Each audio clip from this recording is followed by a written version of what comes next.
Qu'est-ce que t'as dit? Oui, ton argent.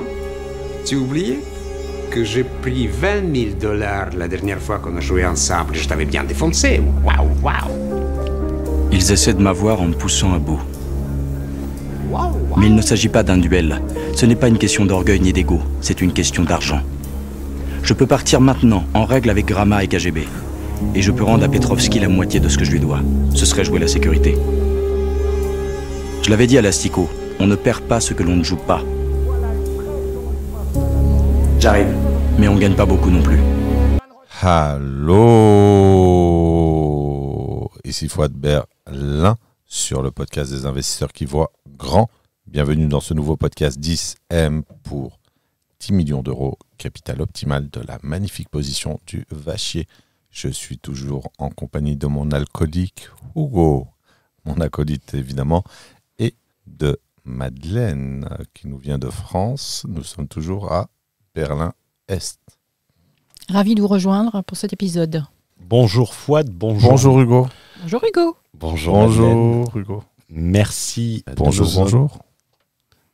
Je vais te couper au final. Dictateur. Merci Madeleine de nous honorer de ta présence et de nous avoir rejoints dans ce studio d'enregistrement un peu punk de Berlin-Est. Aujourd'hui, nous allons parler reprise d'entreprise, nous allons parler crédit vendeur, mais crédit vendeur hautement stratégique, puisque le crédit vendeur est une arme à double tranchant. D'un côté, il coupe très bien, et de l'autre côté, c'est toi qui vas t'assommer avec. Donc, podcast autour de la puissance du crédit vendeur, mais je rajouterai du crédit vendeur utilisé stratégiquement et pas utilisé à blanc. Est-ce que tu peux nous sortir une petite métaphore, Fouad, dont tu as le secret ? Je dirais qu'il y a certaines situations qui exigent l'utilisation de vaseline. Donc, si je peux me permettre la métaphore, et à blanc, ça passe moins bien, tout simplement. Tu vois, c'est toi qui m'incite quand même à ce genre de perversion. Je vais plus rester avec vous si vous sombrez dans ce...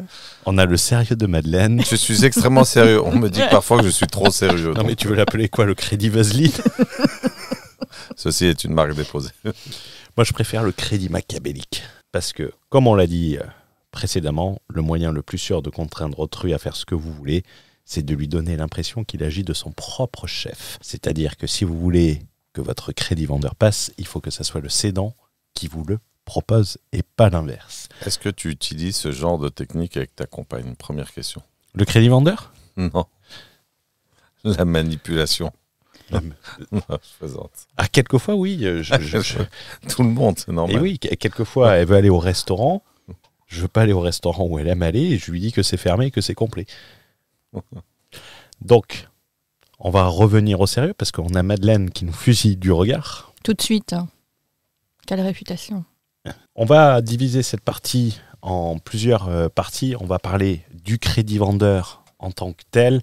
On va parler également de psychologie et on reviendra sur comment obtenir plus de 2 millions d'euros de crédit vendeur au travers de la stratégie que nous avons décidé de nommer très originalement la stratégie du cheval de Troie, qui sera une stratégie pas uniquement financière, qui est autant psychologique que financière, qu'on développera dans un mastermind privé. Vous trouverez le lien en description sous la vidéo. Donc, rentrons dans le vif du sujet. Fouad, Madeleine, pouvons-nous définir qu'est-ce qu'un crédit vendeur pour les gens qui nous écoutent, même si on a déjà évoqué le sujet sur le podcast? Le crédit vendeur, c'est très simple. D'ailleurs, il y a une confusion dans les définitions qui est généralement opérée en immobilier, sur laquelle aussi j'arrive à m'appuyer pour faire des différences. Le crédit vendeur, c'est le vendeur qui fait la banque. C'est le vendeur qui fait le financement. Le fait qu'il fasse crédit à l'acquéreur permet finalement de faire financer la société, la cession, par le vendeur lui-même. Donc c'est aussi simple. Alors on peut avoir un crédit vendeur qui est partiel ou total, mais à partir du moment où le vendeur vous octroie un crédit pour financer l'entreprise, c'est un crédit vendeur. Comme une banque va vous faire un crédit, ou comme dans les zones un petit peu plus pauvres dans lesquelles j'ai eu à évoluer plus jeune, l'épicerie faisait crédit à certains bénéficiaires consommateurs, on va dire. Donc, tout simplement, le vendeur vous octroie un crédit. Et généralement, c'est sur une durée de 3, 4, 5, 6, c'est assez rare, 7 ans. Et après, il faut définir un taux d'intérêt également et voir la nature des garanties. Mais voilà, c'est une manière de contourner la problématique du financement bancaire. Voici ce que c'est qu'un crédit vendeur. C'est développé également dans des pays sous-développés. Si on pense par exemple à Dubaï, c'est le promoteur qui fait crédit.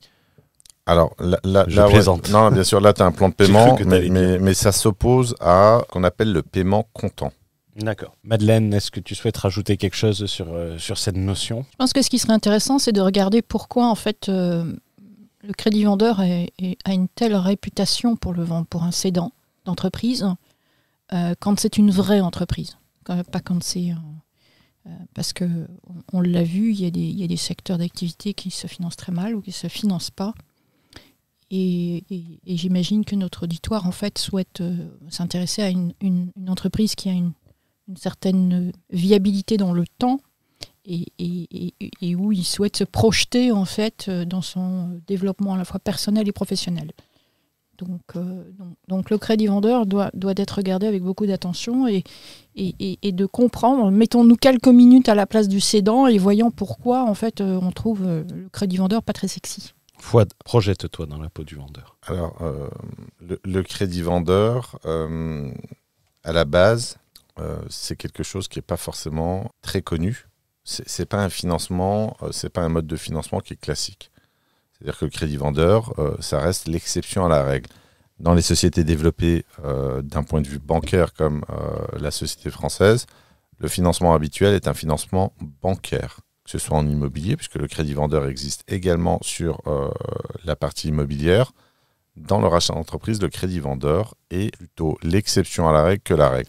Donc déjà, beaucoup de vendeurs n'en ont jamais entendu parler. J'aimerais apporter une nuance à ce que tu dis pour le rendre un peu plus exact, si tu me le permets.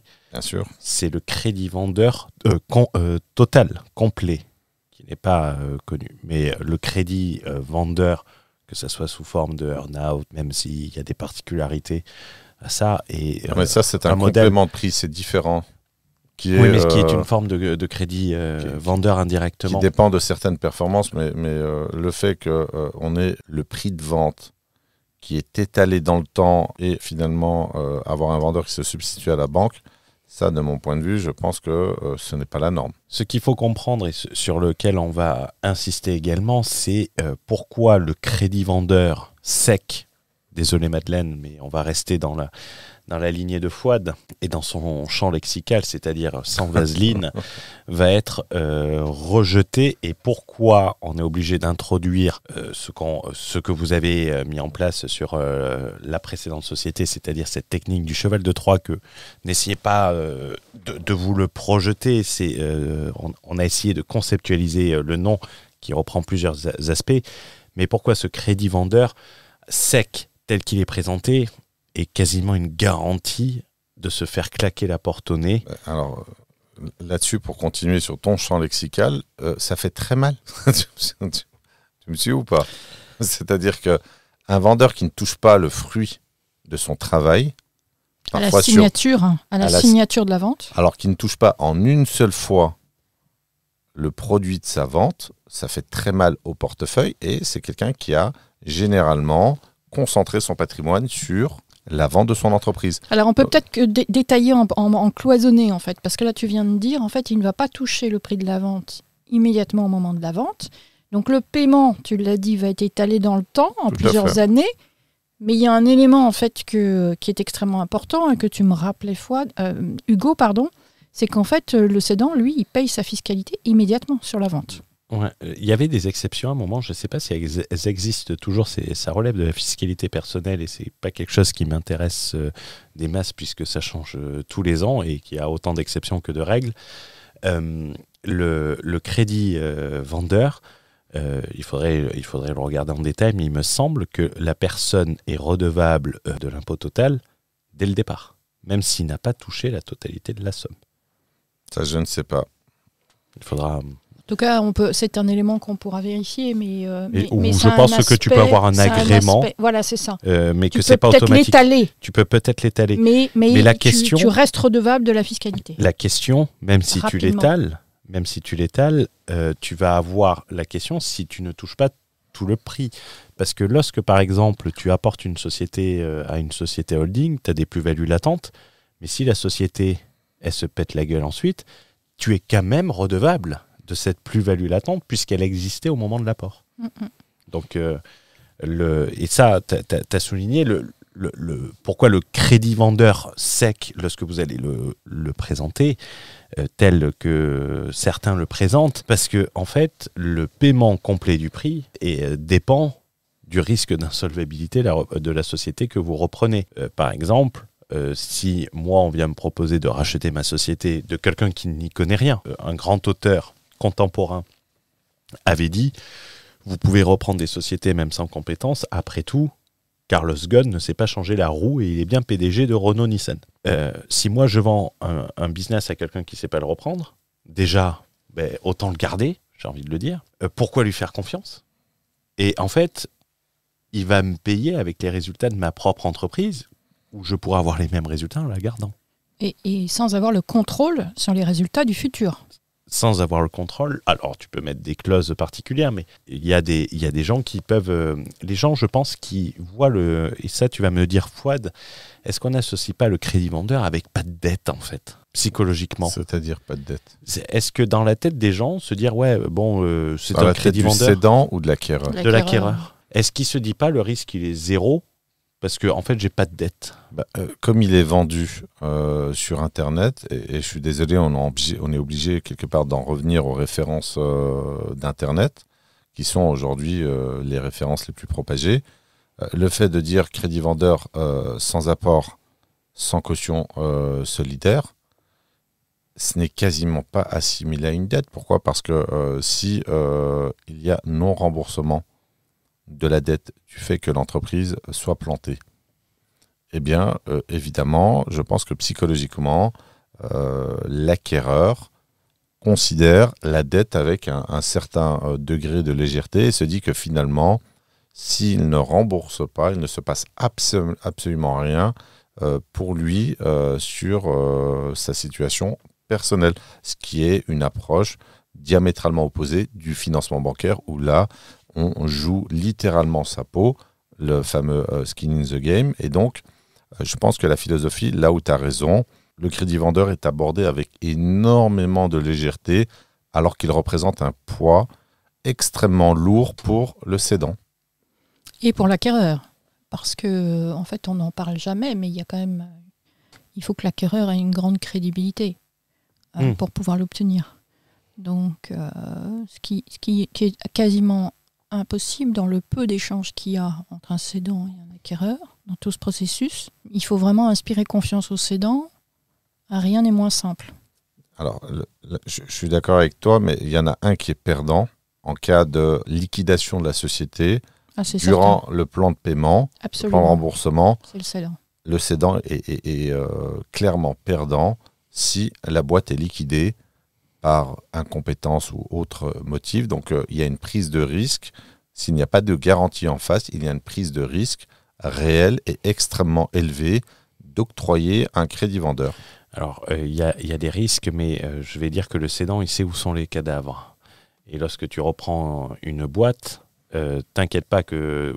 Moi, par exemple, imagine, alors c'est pas mon cas, et je dis pas ça pour faire du storytelling à 2 balles sur Internet, mais imagine, j'ai des cadavres dans la boîte, je cède la boîte, le mec fait n'importe quoi et la coule, mais je vais ressortir les cadavres, il est responsable.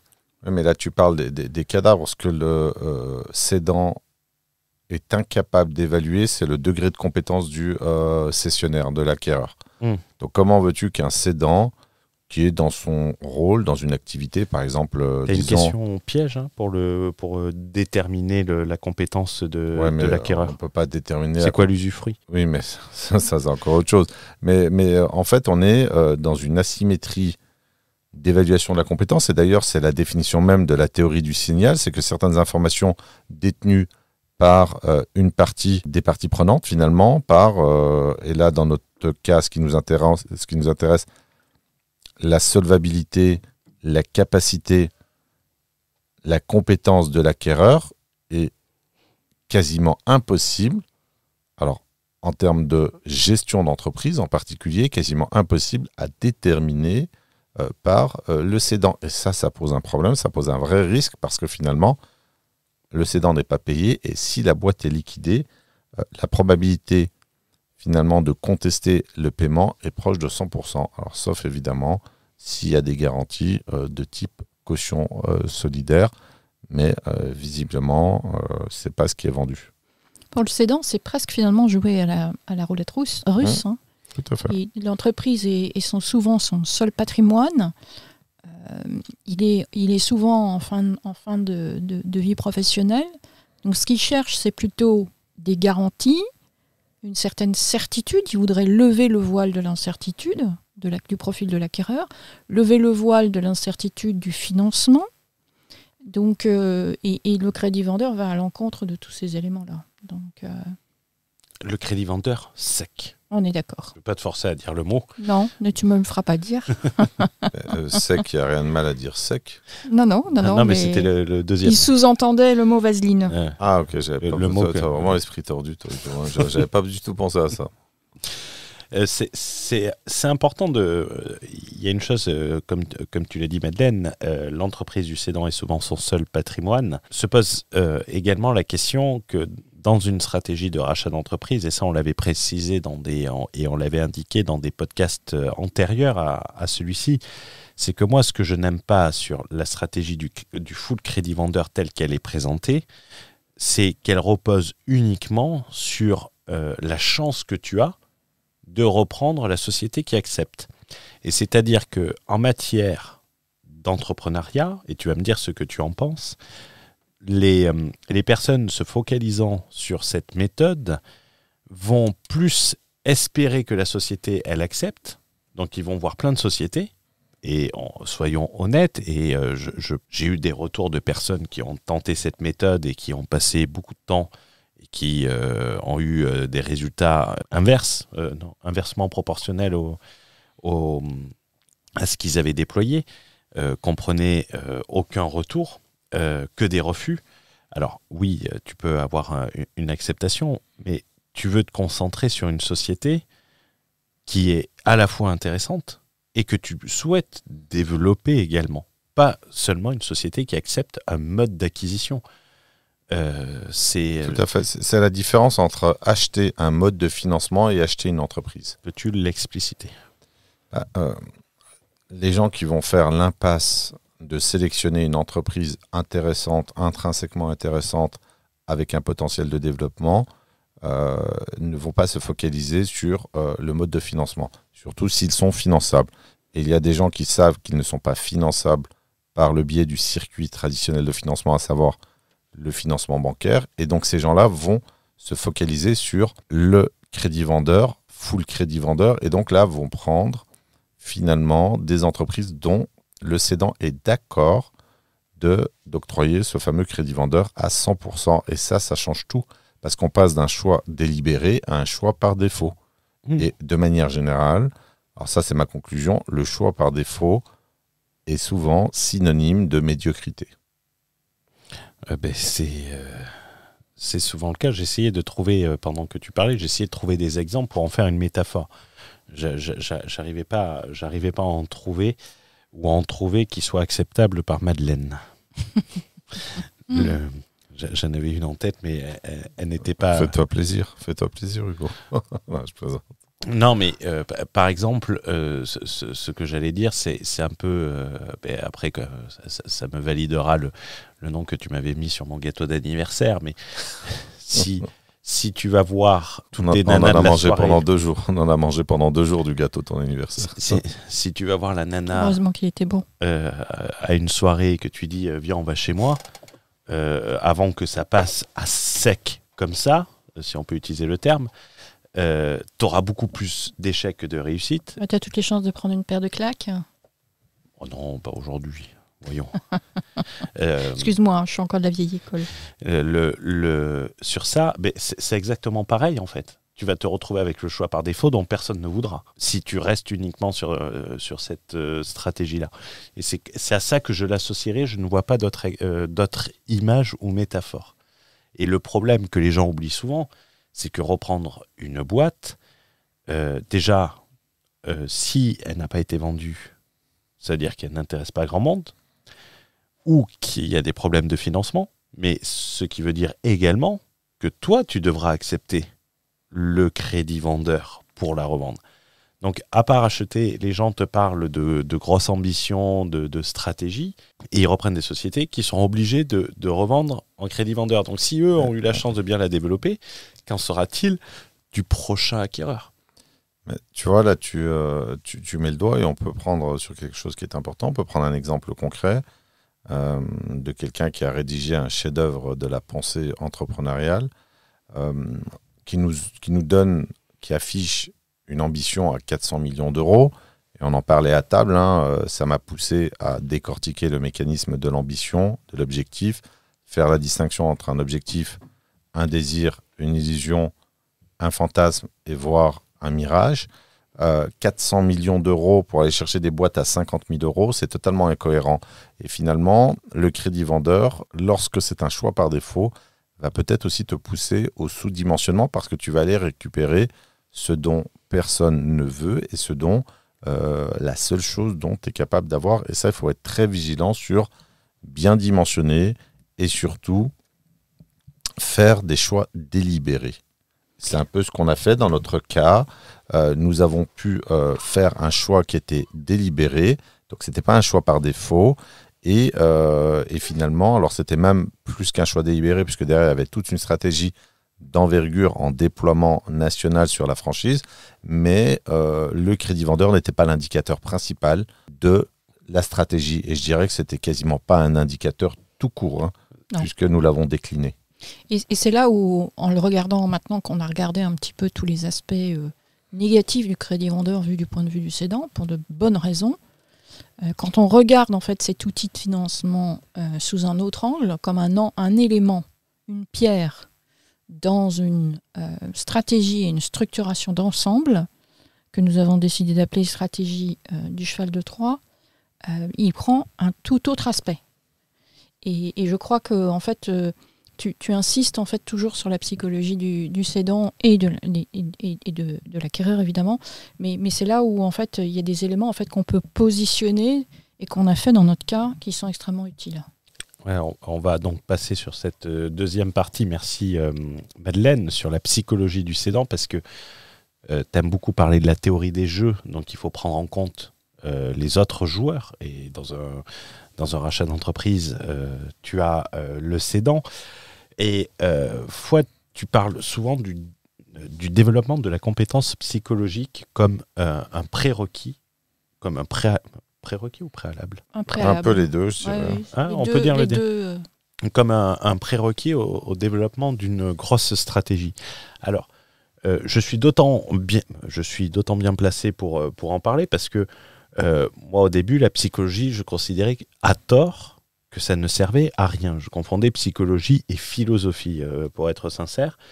Et le problème, c'est que les gens, je pense, ont une mauvaise perception de la psychologie. Moi, j'aime bien dire, et on aime bien en rigoler dessus, pour moi, la psychologie, c'est des gens qui te font danser en mastermind et qui t'expliquent le why. Mais c'est pas juste toi, Hugo. En fait, c'est un processus, c'est le mode d'éducation qu'on a depuis des centaines d'années. C'est-à-dire que notre système éducatif et les chercheurs en fait en psychologie, en neurosciences l'expliquent parfaitement, c'est que toute notre éducation n'est basée que sur un seul type de modèle mental, qui est la rationalité et la logique, mathématiques, statistiques. À aucun moment, tu ne verras dans un écrit d'économiste, toi qui as fait une école de commerce comme moi, à quel moment on t'a parlé de psychologie de l'être humain ? À quel moment on t'a parlé de former ses compétences, ses modèles mentaux ? À aucun moment. Donc en fait, on a été formé à ne penser que rationnellement, chiffres. Éventuellement, quand on a fait une école d'ingénieur, on est très poussé en physique, en chimie, en biologie, etc. Et tout ce pan a été complètement ignoré. Donc c'est pour ça qu'aujourd'hui, il y a beaucoup de gens qui considèrent ça comme du vent. Et d'ailleurs, pour compléter tes propos, Madeleine, Herbert Simon, qui est un prix Nobel d'économie, a démontré le caractère limité de la rationalité. La rationalité d'un individu ou d'un acteur est limitée. Sa capacité à absorber de l'information est très limitée. Et je vais même plus loin que ça. De mon point de vue, ma conclusion est que la psychologie est la colonne vertébrale de l'argent. Oui, Herbert Simon dit qu'elle est limitée, en fait, et qu'il faut prendre en compte le contexte de l'individu. Quand est-ce qu'on danse ? Il faut que tu mettes le podcast sur pause et on peut éventuellement danser. Non, je plaisante. Fouad, peux-tu nous parler de cet aspect psychologique du cédant qui peut bloquer sur, je le rappelle, un crédit vendeur sec ?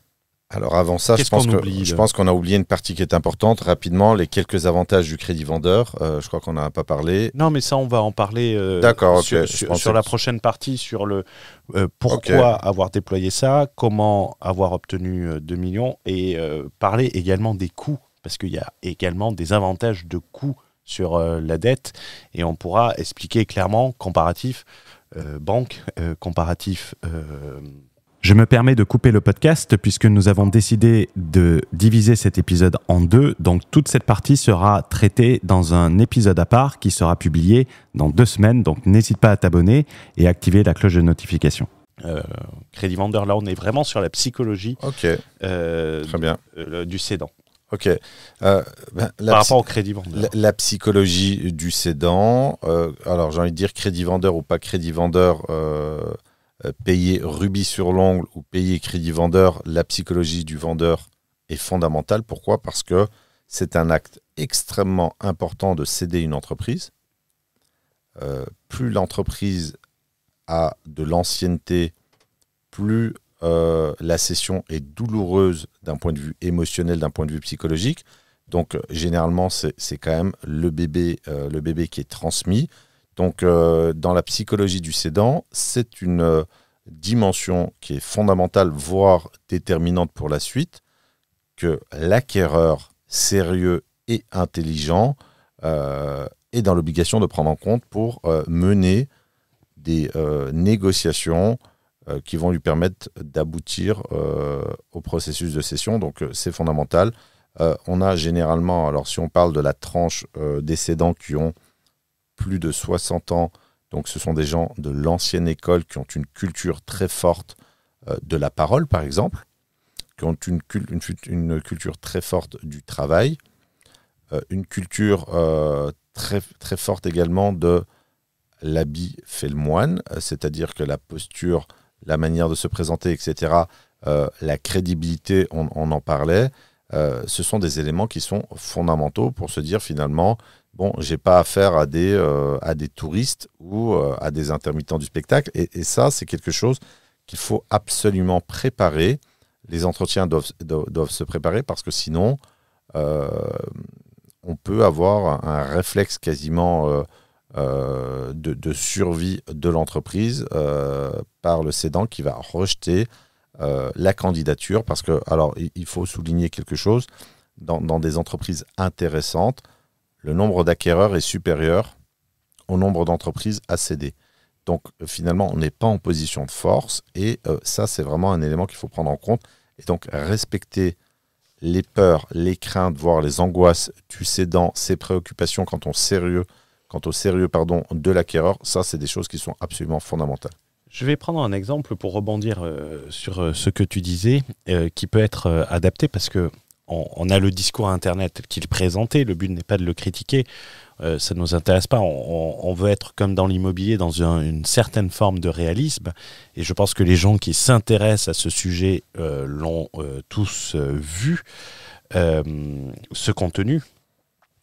Que se serait-il passé lorsque vous avez rencontré le cédant de l'entreprise que vous avez fait, et si vous aviez dit non, mais nous on gérera à distance, on fera monter un salarié en compétence, on fera un Zoom de 30 minutes par semaine. Oui, il se serait levé et puis il aurait quitté la pièce immédiatement. La question n'aurait pas été... On n'aurait pas été très très loin. Donc, parce qu'il l'a posé au moins 2 fois, cette question. La question est vite répondue. La question est vite répondue. Soit tu donnes de l'argent à ta grand-mère. Non, soit tu apprends à faire de l'argent avec moi, soit tu demandes de l'argent à ta grand-mère. Mais c'est vrai qu'il nous a posé la question plusieurs fois. Oui, sous des angles différents. Et on avait évidemment anticipé le fait de vendre du présentéisme parce que ça colle à son mode de fonctionnement. Une entreprise, une TPE, ça ne fonctionne dans le schéma traditionnel que par le présentéisme, voire la théâtralisation. Il faut être présent.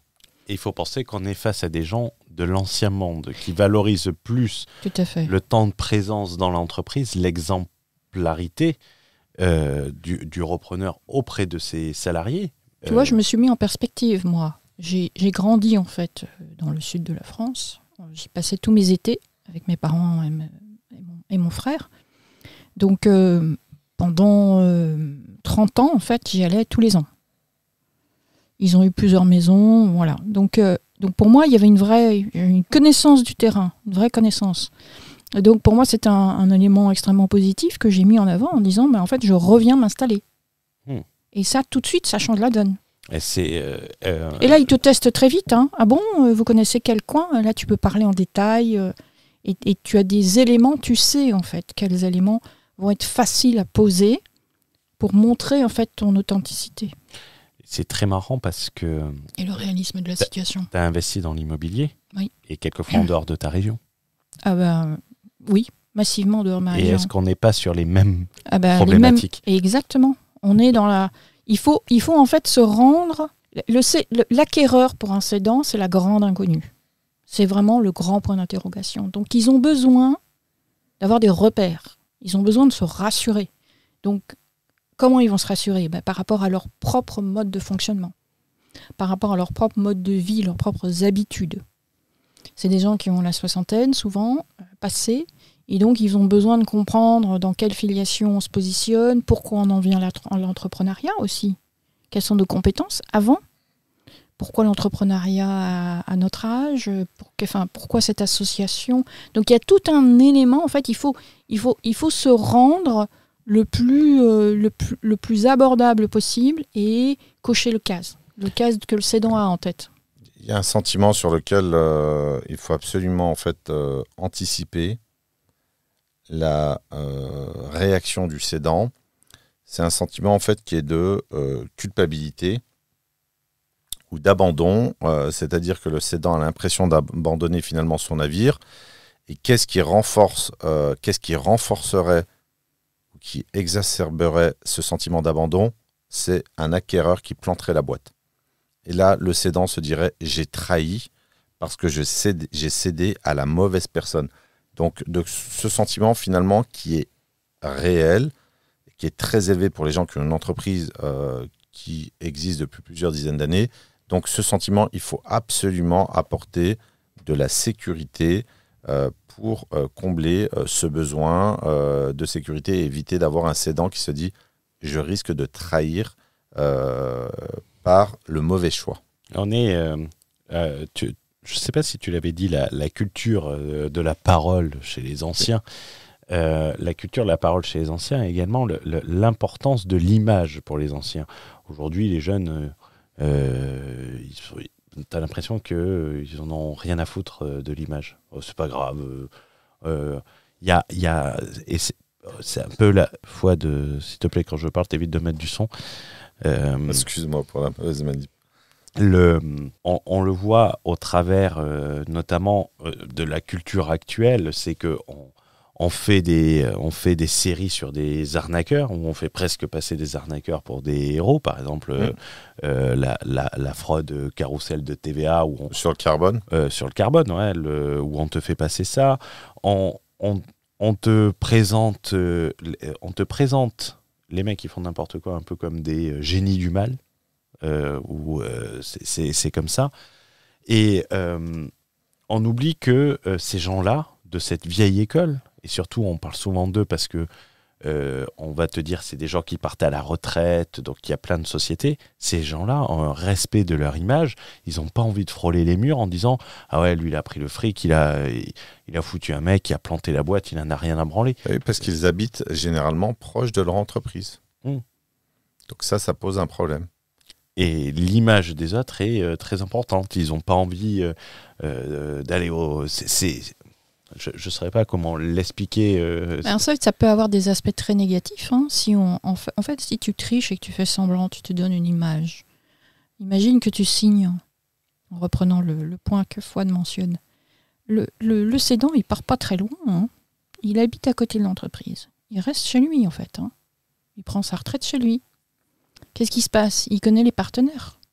Il connaît les clients. Il connaît les fournisseurs. Si, quand dans la gestion d'une entreprise, tu commences à déconner, qu'est-ce qui va se passer? En fait, il peut tout te planter par derrière. Donc, ça peut être catastrophique. Donc, il faut faire extrêmement attention. Et puis, dans le monde, j'ai fait beaucoup d'années d'entreprise comme salarié, cadre supérieur. Si on veut gérer des équipes, c'est pas en faisant le guignol. Hein. Donc il y a une image qui est importante, et puis il y a l'exemple qu'on donne. Les gens ne connaissent pas totalement ton parcours, mais on peut en reparler. Tu as géré des équipes et des grosses équipes, et dans des pays différents. Oui, 17 pays, 250 personnes. Oui. Donc, c'est des compétences. Ce que je disais dans un précédent podcast, c'est que il faut apprendre en fait à sentir en fait la relation avec autrui. Il faut avoir une capacité d'écoute et une capacité en fait de connexion, parce que sinon on ne fait rien en fait, on ne fait rien seul, hein, on ne fait qu'avec les autres. Donc la psychologie du cédant, pour revenir à nos moutons, est vraiment capitale. Donc il faut vraiment y prêter une très grande attention dans sa préparation de dossier, dans sa préparation de stratégie financière. Moi j'aime bien dire que tu vois, en immobilier, tu travailles ton profil emprunteur. En reprise d'entreprise, tu travailles ton profil repreneur. Oui. Avec un élément de sécurité, mais exactement comme l'immobilier. Pas forcément la personne que tu es, mais tu vas renforcer des points, tu vas insister sur ces points. C'est ce que tu appelles la théorie des signaux, Fouad? Oui, alors c'est pas moi qui l'appelle comme ça, c'est vraiment une théorie économique, et le fait de ne pas pouvoir, alors moi j'en fais une dérivation évidemment, le fait de ne pas pouvoir... finalement connaître la compétence de l'autre, l'émetteur intelligent, donc qui est le repreneur, doit envoyer une rafale de signaux positifs, tout simplement pour envoyer des signaux de crédibilité et finalement faire passer le message: je suis quelqu'un d'extrêmement sérieux et je ne vais pas planter ta boîte. Et ça, c'est vraiment un travail qu'il faut prendre très au sérieux, parce que ça peut faire la différence entre deux acquéreurs. Et puis il y avait un élément extrêmement simple. Hein. Quand on a signé en fait l'accord de confidentialité, on a accès aux états financiers de l'entreprise. Il y a un certain nombre d'éléments qui nous sont communiqués en plus des états financiers. Donc pour essayer de comprendre l'entreprise. Et il faut être capable de les lire. Hein. Il ne faut pas juste se contenter de passer la balle à l'expert comptable ou à l'avocat et de lui dire vous regardez ça et puis vous me dites ce que vous en pensez. En bout de course, en tant qu'entrepreneur, c'est nous qui prenons les décisions. C'est nous qui devons sentir en fait la qualité de l'entreprise. Et donc on est dans une relation d'échange avec le cédant et son conseil. Et donc à ce moment-là, c'est aussi un élément qui va laisser transparaître le sérieux du profil. C'est-à-dire que si on n'est pas capable de comprendre comment on gère un stock, comment on lit un bilan, comment on va gérer son besoin en fonds de roulement, comment on se gère la trésorerie mois par mois, si tous ces éléments-là ne sont pas bien d'équerre dans notre tête, ils vont tout de suite voir qu'on est incapable de gérer une entreprise. Et ça, c'est très important parce que, et vous en êtes l'exemple, en matière de reprise d'entreprise, le prix n'est pas forcément l'élément déterminant. Ce n'est pas forcément la meilleure offre financière qui va passer. Et pour preuve, vous étiez en concurrence avec un grand groupe. Est-ce que ça a impacté quelque chose ? En fait, ce qui a fait la différence, ce n'est pas le prix, ce n'est pas le mode de financement, c'est le respect des problématiques fondamentales du cédant, la prise en compte de ses angoisses, et le mot est juste, hein, c'est très angoissant de vendre une entreprise, hein, c'est pas vendre un bien immobilier locatif, un studio ou une voiture, donc le fait d'avoir pris en compte ces éléments, on a pu se positionner en premier sur une LOI contresignée. Donc cet aspect est vraiment fondamental et il faut absolument le travailler en amont de manière proactive et de façon très professionnelle. Et oui, ce que tu disais, c'est qu'on avait des groupes en face de nous qui étaient solides, hein, parce que dans la région, il y a énormément de... toutes les grandes marques en fait, automobiles sont représentées. Et le cédant nous a clairement dit qu'en fait, il souhaitait en fait, que son entreprise se perpétue. Que sa femme puisse travailler, que son fils puisse travailler, et que ses salariés puissent garder un emploi. Donc c'était un aspect important pour lui. Et jamais ils auraient pu conserver un emploi. Fouad, tu me coupes. Nous sommes en train de perdre Madeleine. Je vais te demander de la réanimer, Hugo, s'il te plaît. Un chat dans la gorge. Et n'en profite pas. Il est insupportable. Pour ceux qui ne connaissent ni Hugo ni Fouad, je vous rassure, ils sont pas comme ça en fait. Je disais, Fouad, si c'est un gros groupe qui avait repris l'affaire, Madeleine ne peut peut-être pas s'en rendre compte sur la rémunération des vendeurs. Est-ce que tu penses qu'ils auraient pu avoir la même rémunération dans un grand groupe automobile ? Non, je ne pense pas. Et je pense que de toute façon, le grand groupe aurait dépecé l'entreprise, récupéré le bon morceau, c'est-à-dire l'emplacement commercial numéro 1. Et ils auraient viré tout le monde. Ouais, je pense. Alors, ils auraient peut-être gardé quelques éléments, mais à mon avis, ils ne seraient pas emmerdés. Ils auraient racheté le fonds de commerce et pas l'entreprise. Déjà, ça, c'est un premier point de distinction. Racheter un fonds de commerce ne vous engage pas à conserver les salariés, l'actif et le passif. Et quelque part, ils auraient récupéré le fonds et dégagé le reste. Que l'actif dans un fonds de commerce. Alors, le fonds de commerce est un actif, mais si tu rachètes qu'un fonds, la personne qui a une entreprise et qui a vendu son fonds conserve son entreprise et les responsabilités qui vont avec l'entreprise. Donc là, je pense que par rapport à sa crainte d'éviter des suppressions d'emplois et de rester dans une forme de continuité quasiment d'entreprise familiale, là, le grand groupe aurait mis immédiatement un terme à cette situation. Et ça, c'est exactement ce que ne souhaitait pas le cédant. Et on l'a très très vite compris. On l'a même anticipé. Et pas uniquement ce cédant. Donc, il faut bien comprendre que pour les personnes qui s'intéressent, la personne qui s'intéresse... Alors, je n'ai pas suivi les formations en full crédit vendeur. J'en ai une, mais je n'ai jamais regardé. Je ne sais pas comment ils structurent leur offre, mais il me semble que c'est en 3 rendez-vous. Au 3e rendez-vous, tu proposes... Il y en a un qui fait des vidéos... dans sa voiture pour l'expliquer, et on le voit en 10 ans, il a repris qu'une boîte, donc le taux de réussite est élevé. C'est ironique, évidemment. Bien évidemment, oui. Les gens me disent, ouais, mais il a fait 375 000 euros de plus-value. Ouais, mais sur 12 ans, divise. Hein. Ouais, sur 12 ans, et puis ce qui est marrant, c'est que parfois, il va balancer un crédit vendeur comme ça à sec, à froid, sur des boîtes j'avais en mémoire une boîte qui faisait 40 millions d'euros de chiffre d'affaires, quelque chose comme ça. Il est arrivé comme ça. Donc c'est pas, je veux dire, l'exemple est intéressant parce que sans vaseline, sans préparation en amont, sans préliminaire, sans tout ce que ça... ce ne sont que des métaphores. En fait, si vous ne respectez pas la psychologie du cédant, vous n'obtiendrez rien, mis à part un refus. Et c'est une personne, comme tout le monde, qui a ses fragilités, ses angoisses, ses peurs, qui a des objectifs, qui a des contraintes, qui a une structure familiale, et d'y aller comme ça de manière extrêmement brutale, ça ne fonctionne pas. Ça bloque, et puis passons au dossier suivant, puis c'est tout. Exactement. On a perdu une opportunité. Puis on s'imagine que si on répète ce comportement qui est inapproprié un certain nombre de fois, ça va marcher au bout d'un moment. Ça se sait sur les marchés. Alors c'est intéressant ce que tu dis, parce que ce qui est vendu, c'est la reproduction massive de la stratégie pour finalement, avorter, mais ça c'est le résultat, accoucher d'une acquisition. C'est un peu comme les gens qui disent, allez, visite des biens, visite des biens, et il y a bien une offre qui va passer. Alors pour les gens qui écoutent le podcast, je fais exactement l'inverse, je visite très peu et tout ce que je visite, j'achète. Là, le fait de reproduire une méthode qui ne fonctionne pas n'apportera absolument rien en termes de résultats, parce qu'il faut respecter la psychologie du cédant, et c'est souvent une histoire de psychologie et pas d'argent. Ça, il faut le comprendre. Madeleine connaît la définition de la folie selon Einstein. Non, je ne suis pas Tu sûre. t'en souviens pas ? la folie de reproduire Tout le temps la même chose et d'espérer des résultats différents. Ah oui, oui, tout à fait. Ouais, Cette définition de la ça, folie. c'est de la punchline pour moi d'Instagram, tu vois. Ah, mais ça t'a marqué. Ah non, pas du tout. Tu l'as sorti de suite. Parce que je la connais, tout simplement. J'allais être méchant, j'allais dire un truc pas te concernant. Il y avait une prestation qui avait été réalisée et je pourrais pas dire évidemment, je sais pas si la personne m'écoute, et puis je demandais à un banquier d'affaires sur...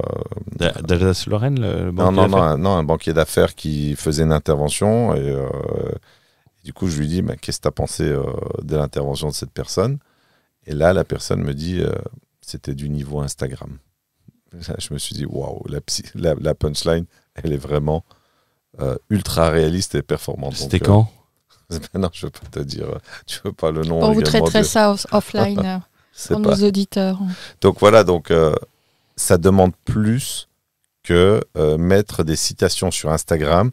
La psychologie, c'est vraiment la colonne vertébrale de l'argent, et c'est ce qui permet également d'acheter des entreprises. Et il faut se former avec des gens qui sont bons et pas des intermittents du spectacle. C'était ça le sens de mon propos. Ah non, on a regardé le temps et on reviendra dans un podcast dédié sur... ça fait un peu du teasing, mais c'est important que les gens le comprennent et qu'on le sépare en deux parties, qu'on mette la psychologie avant de parler de financement. Tout à fait. Et ça, c'est pour ça qu'on décide de couper cet épisode en deux pour avoir le maximum de précision et pas tout mélanger. Alors, tu vois, moi je trouve que c'est très cohérent la manière dont on l'amène. Pour rester encore dans la métaphore, à quoi ça sert de faire des préliminaires après l'acte, à ton avis? Ça sert à rien. Qu'est-ce que t'en penses, Hugo? Je vais dire une connerie. Ne te sens pas censuré par la présence de Madeleine. Hugo se retient, il me regarde, il se retient. Mais non, mais en fait, les gens parfois, et c'est vrai, je pense que les gens ont besoin parfois d'exemples, de métaphores très simples pour comprendre. Ouais, il y avait quelqu'un qui m'avait dit, un mastermind, ta manière de t'exprimer est parfois trop complexe à comprendre. J'essaye de faire niveau plus simple, niveau bac à sable. À quoi ça sert de faire des préliminaires après l'acte? Ça sert à quoi? Absolument rien. À part chatouiller. Est-ce que tu es d'accord avec ça? J'en sais rien, j'ai jamais essayé. Pourquoi tu t'auto-censures? Laisse ta personnalité s'exprimer. Il manque que la patronne pour avoir le CSA. Il n'oserait pas parler comme ça devant... Je prie pour qu'elle n'écoute pas ce podcast, ce numéro, cet épisode. Elle est en vacances actuellement. Donc, Si vous ne voyez pas le 2 millions d'euros arriver, ça veut dire qu'elle aura écouté. Trop, c'est trop. C'est pas Hugo, c'est toi en fait. On m'avait dit ça la dernière fois. C'est pas Hugo, c'est toi en fait. Eh bien, elle est intelligente, ta femme. Donc non, mais voilà, ça permet de mieux comprendre. Je pense que parfois, il faut aussi baisser en termes de technicité et voilà, respecter le cédant, sa psychologie. Et si vous voulez obtenir des choses légitimes, il faut y aller avec doigté et... Et sachant qu'on n'a pas mentionné le fait qu'une fois qu'on a signé l'achat, les premiers temps, on a besoin du cédant, on a besoin d'être accompagné. Tout à fait. Pour être introduit auprès des fournisseurs, auprès des banques, des partenaires, des clients, du tissu et du réseau local. Donc, dans cette psychologie, finalement, quand tu dis que c'est la colonne vertébrale, c'est réellement la colonne vertébrale de l'opération de A à Z. Tu vois, ta remarque est très très pertinente, et pour continuer un peu dans le champ lexical bac à sable, est-ce qu'une personne, quelque part violée, a envie de te présenter ses amis? La réponse est non. Donc... Bon, c'est vraiment pas terrible ces exemples-là. Mais il faut que Lémia arrête de le laisser tout seul. Hein. Je vais appeler Lémia. Elle va me donner quelques astuces en fait pour gérer mon associé. Mais bon. On va la connecter au podcast. On m'a demandé de baisser le niveau. J'ai baissé le niveau. Voilà. Non, et on reviendra dans le prochain podcast sur comment vous avez obtenu et laissé le vendeur. La partie technique et financement pur. La partie technique et financement pur, parce qu'il faut qu'on reprenne les chiffres. Et on a décidé au cours du podcast de le diviser en deux pour avoir un maximum, parce que le téléphone passe malheureusement pas très bien et on n'arrivait pas à retécharger les dossiers. C'est important de traiter ce sujet aussi. On va expliquer clairement l'avantage financier qui n'est pas des moindres sur le financement, le prix des cautions et tout ça. Donc ça sera la réévaluation d'un fonds de commerce, le fait de ne plus être dans l'obligation de composer par contrainte. Ça implique beaucoup de choses et il faut vraiment en fait se dire tiens, les règles du jeu ont bougé, comment est-ce que je m'adapte ? Qu'est-ce que je peux obtenir ? C'était Fouad Berlin pour vous inspirer à voir grand et voir rose. Aujourd'hui, la vie en rose. Nous nous retrouverons sur la partie purement technique de notre stratégie du cheval de Troie. Enfin, j'ai cru qu'elle allait dire nous retrouverons devant le juge, devant le juge conjugal. J'ai eu peur quand tu as commencé. Je ne suis qu'associée, Fouad. Ça ressemblait à une sentence. Je ne suis pas ta conjointe. non, mais je laisse ça à ton épouse. J'ai cru que tu allais donner l'information à la patronne, donc nous nous retrouverons devant Lémi et tu t'expliqueras sur ce nombreux dérapages. Le peuple a demandé à ce que je baisse le niveau, j'ai obtempéré. On aura, on se retrouvera dans le prochain podcast si Inch'Allah, ça n'a pas été censuré là, parce que le CSA là, il va être énervé. Ça va être C8 avec Hanouna, quoi. Carrément, suppression de la chaîne. Suppression de la chaîne. Abusé, j'ai trouvé. Donc, merci à vous tous et on se retrouve dans le prochain épisode. Donc, pensez à vous abonner, pensez à activer les notifications et pensez à vérifier dans la description. Vous trouverez des liens pour aller plus loin. Merci à tous. Ciao, ciao.